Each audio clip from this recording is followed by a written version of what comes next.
izindi mana ntizivuga, izindi mana ntizikora, uretse Imana yonyine yaremye umuntu mu shusho y'ubwiza bwayo butangaje.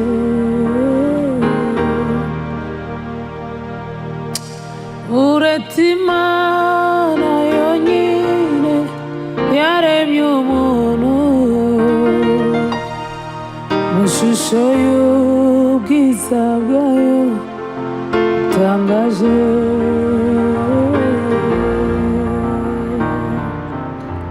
Nyamara Imana niyo yonyine ivuga bikaba, nyamara Imana niyo yonyine itegeka bigakomera, nyamara Imana niyo byose n'ukuri ndababwiza ukuri, batitaye ngo dufite abana ngo ejo bizagenda bite, babitanga. Imana ishimwe.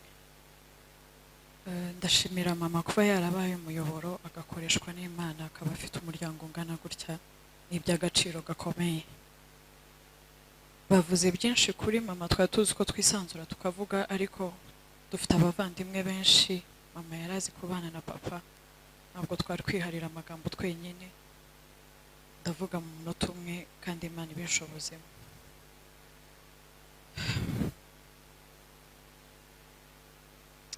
Mama twari duhuje itariki y'amavuko,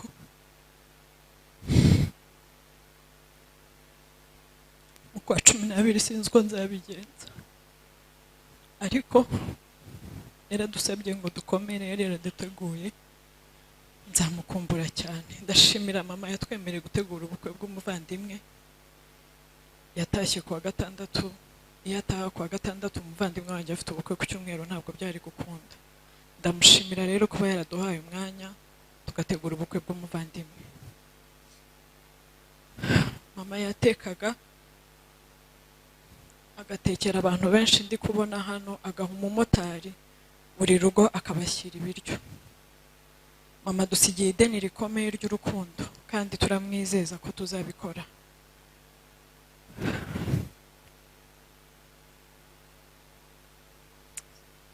Mama nzamukumbura nabyaye.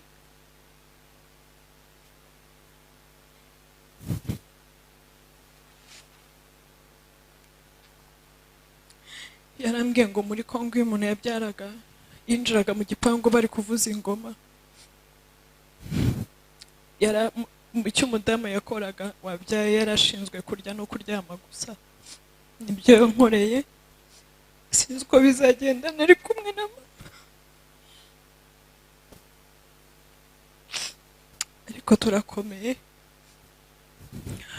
Reka ndeke kuvuga kuri mama kuko ni byinshi. Icyo mvuga cya nyuma, hari abakozi b'Imana ariko hari n'abakozi ba Satani. Twagiye mu bukwe bw'umuvandimwe wanjye ku cyumweru, abantu batangira kuduha pole. Bari bazi ko mama yarangije, ntabwo mama yarangije ku cyumweru ubukwe burimo. Ndashima Imana ko yahinyuje umuntu wazanye icyo kinyoma. Mama yarangije kuwa gatandatu turi kumwe. Byabaye kuwa gatanu nirirwa kwa muganga na papa n'abavandimwe banjye babiri. Ndataha kubera ko naniteguye kuza kurara kwa muganga. Ndaza, ndataha ku manywa, nimugoroba ndagaruka mu ma 21h, mu ma saa 3 za nijoro. Papa agiye gutaha bagiye kugura imiti, mama yatangiye kuvuga ngo ndaje. Ntabwo yari afite umwuka mwinshi, ariko naramwegeraga nshaka kumva icyo avuze, akavuga ngo ndaje. Papa arambaza, ndamubwira ati mama ari kuvugishwa, kuko nahise ngira ubwoba, ndavuga ati se mama yaba ari kwitaba.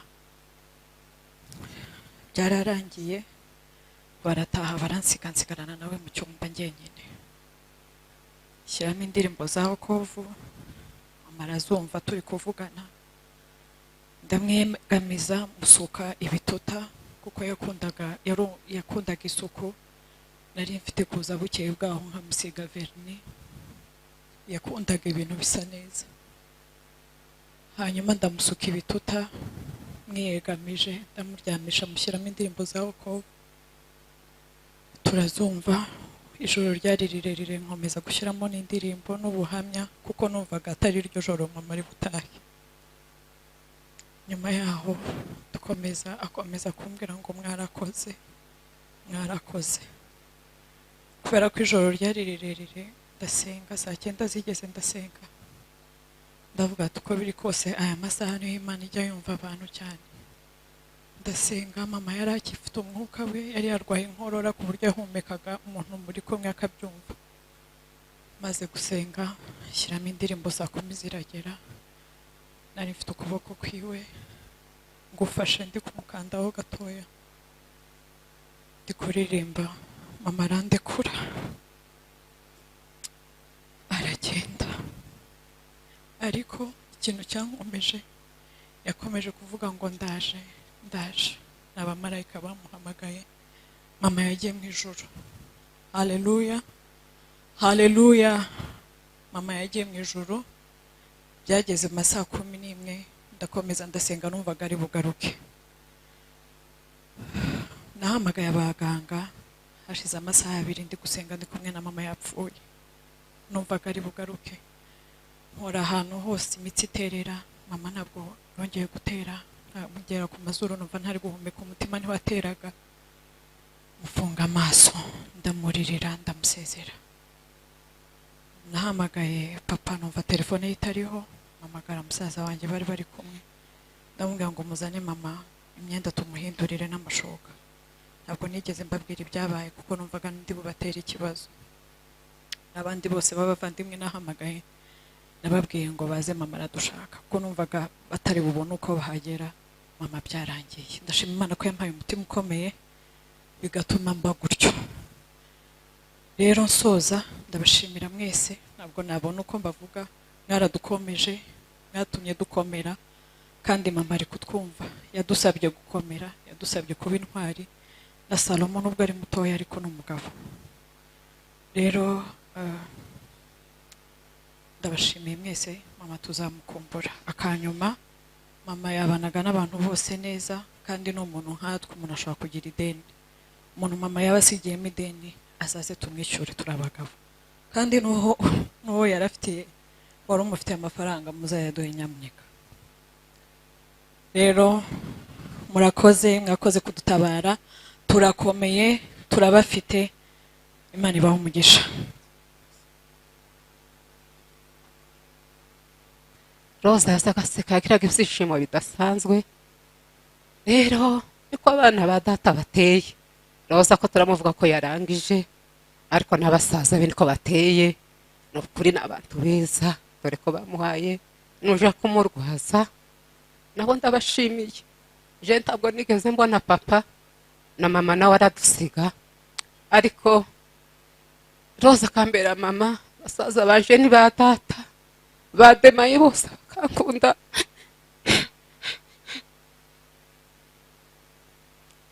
Kandi nzakunda kuza, no kuri bakankorera imirimo ikomeye. Nabo nza mbazirikana kuriya muvuga mushiki wabo, nabo niko bateye. Roza ngo ucigihe kimwe ndaza sintinda, ngo ngere kuri rezo, arambwira ngo yewe nzi kugira utwana twinshi, none unyohereza utwana 3 tukurerere. Yewe abana 3 bose tayano kuri ntabwo ari benshi.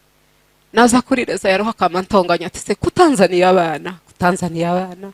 Yagiraga urukundo, yagiraga n'impuhwe nyinshi, yagiraga imbabazi, akamangirira impuhwe nyinshi cyane.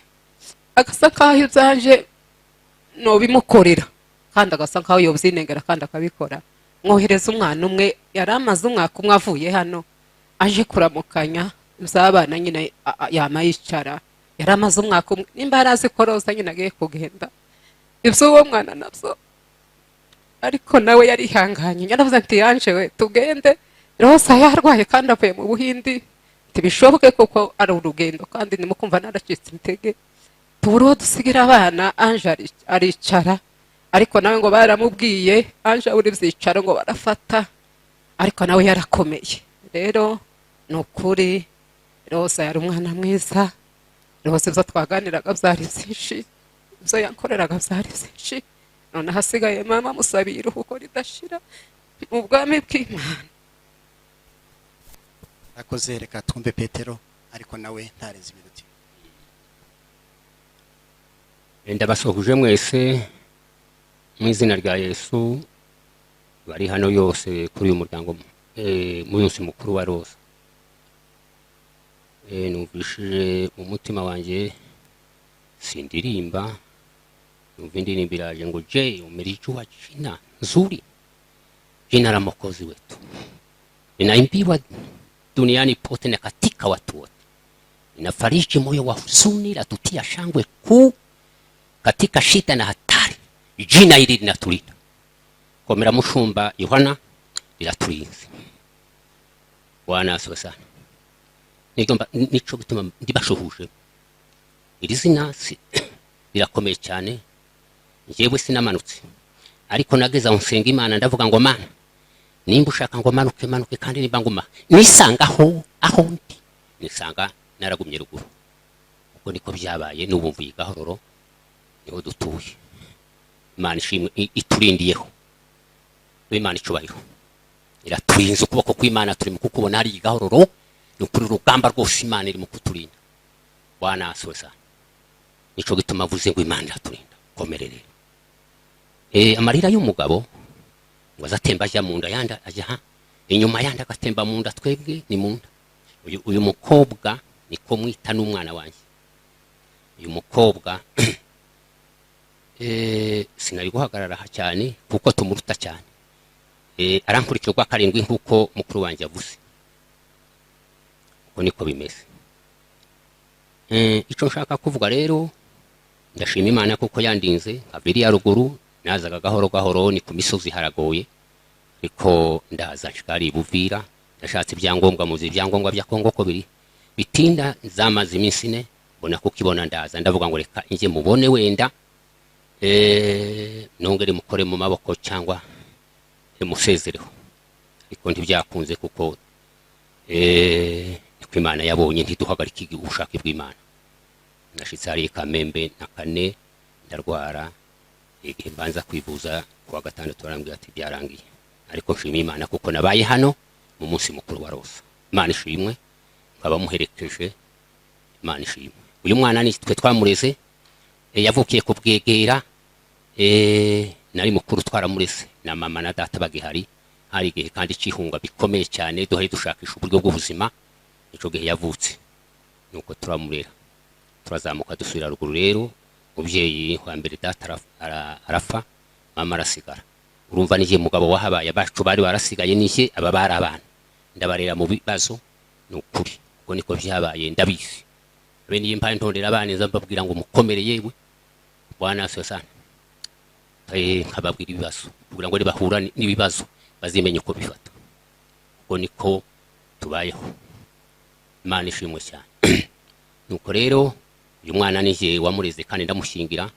Nukuri baramusabira ndamushingira, yari afite imyaka mike. Iyo yavuze sibyo bikarikiye, usanga atari byo. Yakuze vuba kandi yakoraga neza, n'umwana wakoze neza. Nukuri nico cyatumye wenda banamujana kiri mutoya, ntibyashobotse.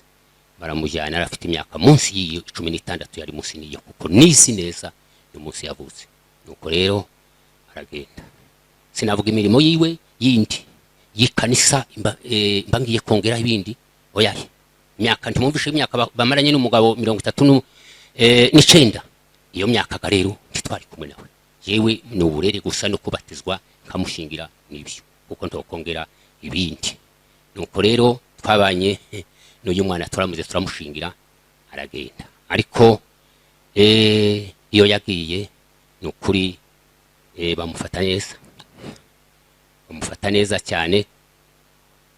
Ndabashimira cyane uko bamufashe neza, tubaheza inshuti, bamufata neza kiri umwana, baramurera ari umwana nukuri. Kandi umugabo nyene kuri yavuze yaramutaga koko, yari umucuruzi, ntiyakoze imirimo ivunanye, oya yagiye yararuhuka, nta rindi jambo mbona yakoze. bamufata neza ndashimira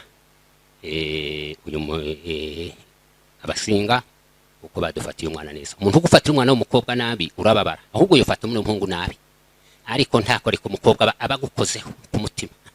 Babwiye ukuri unkorera ku mukobwa abankoze ku mutima, abagushizemo ikintu gikomeye. Ariko asandi ndabashimira abasinga ko mwaturereye neza mukadufatira umwana neza kugeza nubwo arangije, ariko mwamufashe neza mu mutunga neza. Ni naco gituma nawe yabakunze. Usarire uyu mwana nashimye kuko bahaye bavuga ngo timuze ko aduhuje kandi akaranga umugeni hano mu basinga tukaba tubaye akaduhuza. Yarakoze rose. Imana izana muheze iruhukiro rwisa. Nukuri yaradukoreye neza umwana, nuko namwe mwamufashe neza, nico gituma namwe bakunda natwe akatukunda. Ntiyarise kudukunda abavyeyi, reka mbabwira ico yankoreye. Yadukoreye byiza cyane.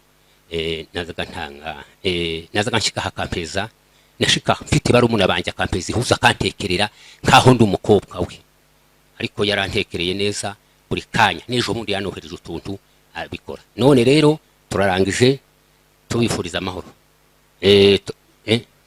Oya turarangije, ico turangijeho ni ukuvuga ngo uyu muryango ni uwacu, ni uwacu, abana bacu n'ibishwa bacu n'abakwe.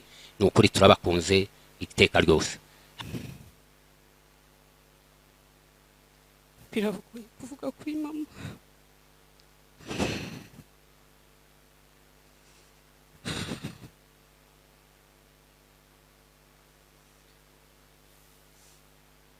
Baravuga ngo akabura ntikaboneke ni nyina w'umuntu. Nibyo, kubera ko mama w'umuntu agira hose mu byumba byose. Ibyo bavuga mama si ukubeshya, ni ukuri. Nk'uko tate yabivuze, hari n'ababi, ariko mama yari mwiza. Mama yaratangaje, nta na rimwe ni ukuri twigeze tubona yarakaye mu buzima bwe bwose. Yagiraga ibitwenge, yaba ari no kugutonganya agaseka mukaburana, kandi ibyo byose yari umubyeyi mwiza. Yari très sérieux kurera, yaradutoje pe, ntacyo tumushinja. Imirimo yose yo mu rugo, uko tugomba kwitwara, uko tugomba kubana n'abantu, buri kantu kose ntacyo mama atakoze. Agiye akiri muto, ariko ibyo yagombaga gukora yarabikoze. Ni ukuri yarabikoze pe. Tuzamukumbura. Mu minsi ye ya nyuma twaganiraga, atubwira inkuru za kera, akatubwira inshuti ze. Ubwo yaradusezeraga, ngiye yambwiye inshuti ze ebyiri magara bariyizi, harimo mama Neza uri muri Amerika, nawe yaraduhumurije, harimo mama Lili. Ubwo murumva ko mufite akazi, dufite n'umuryango, mwese turabafite, ntacyo tuzabura. Ndakomeza papa cyane cyane. Ibyo byose papa kubana n'abantu, amanota ya mbere ni mama, kuko umugore ni ikintu gikomeye. Iyo yakwishimiye uza mu rugo, atakwishimiye ntago waruzamo. Imirimo ntabwo mama yakoreraga mu rwisho cyane, ntabwo yari uza ngo abwirize cyane, ariko yari afite imirimo yo mu gikari, kandi nibwo nibaza ko ari bwo buzima nyabuzima, ni nabwo bukristo nyabukristo. Hahandi mu gikari mama yari umukristo nyawe. Tuzamukumbura cyane, tuzamukumbura cyane.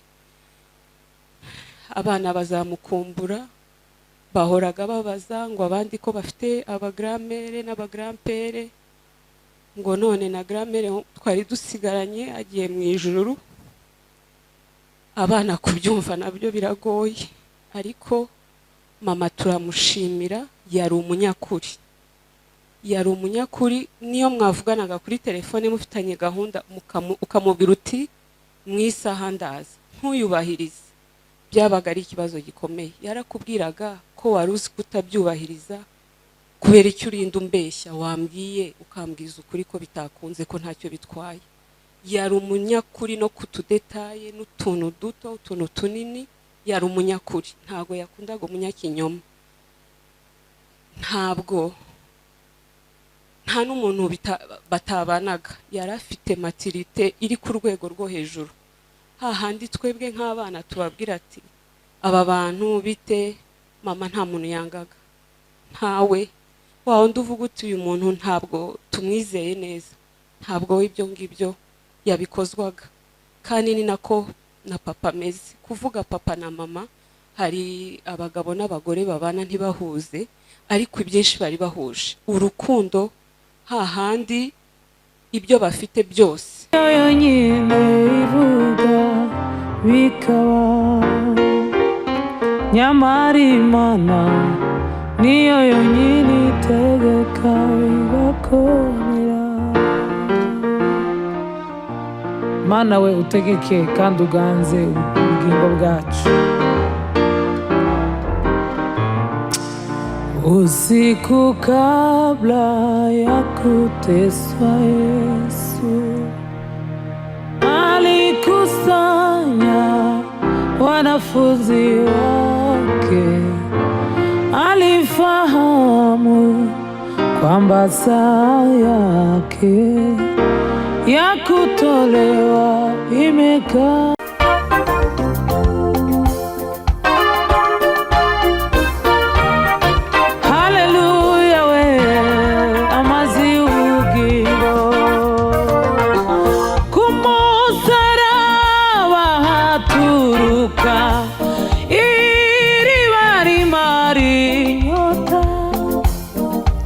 Twanywereye amazi meza, amazi y'ubugingo we. Ku musaraba haturuka iriba rimara inyota. Twanywereye amazi meza, amazi y'ubugingo.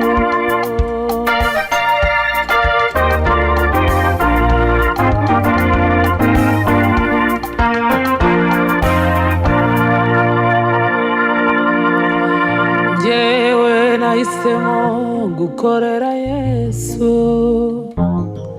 kuko iby'isi nta mumaro bifite.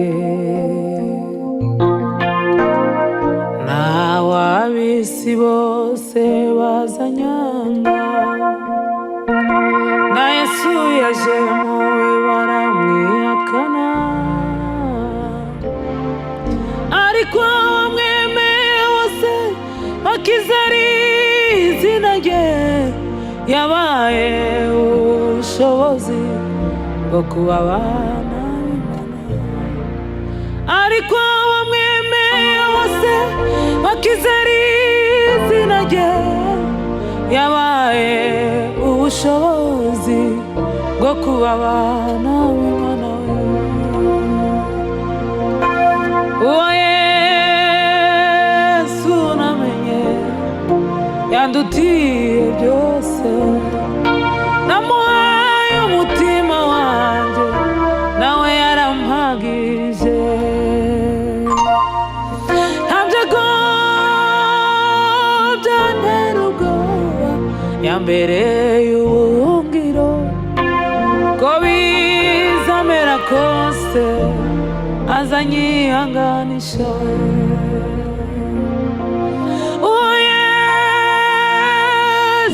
Namenye yandutiye byose, namuhaye umutima wanjye nawe yarampagije. Ntabwo byantera ubwoba, yambereye ubuhungiro. Ko bizamera kose azanyihanganisha. Ubu hariho benshi baciratana, ubutunzi bwabo bwinshi ndetse n'amaso meza.